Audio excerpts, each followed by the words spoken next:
জনাব নিজামুল হোসেন।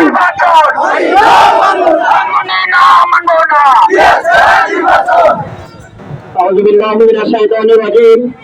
বিসমিল্লাহির রহমানির রহিম। বাংলাদেশ জামাত ইসলামী কেন্দ্রীয় কর্মসূচির অংশ হিসেবে লালমোহন উপজেলা জামাত কর্তৃক আয়োজিত আজকের এই মিছিল উত্তর সমাবেশের উপস্থিত সভাপতি, উপস্থিত মেহমানবৃন্দ এবং আমার সামনে উপস্থিত জনতা, আসসালামু আলাইকুম রহমতুল্লাহ। আপনারা জানেন, গত জুলাই আন্দোলনের মাধ্যমে বাংলাদেশ দীর্ঘ সময়ের অপশাসন থেকে মুক্তি পেয়েছিল, কিন্তু আমরা লক্ষ্য করেছি যে দাবিগুলো, যে বিষয়গুলো ইতিমধ্যেই নিষ্পত্তি হওয়ার কথা ছিল, সেগুলো আজকে পর্যন্ত নিষ্পত্তি হয়নি। আজকে জামাত সহ ইসলামী দলসমূহ যে দাবি, 5 দফা দাবি দিয়ে কর্মসূচি শুরু করেছে, এই দাবি শুধু জামাত বা কয়েকটি দলের নয়, এই দাবি আজকে সারা বাংলাদেশের প্রতিটি মানুষের দাবিতে পরিণত হয়েছে।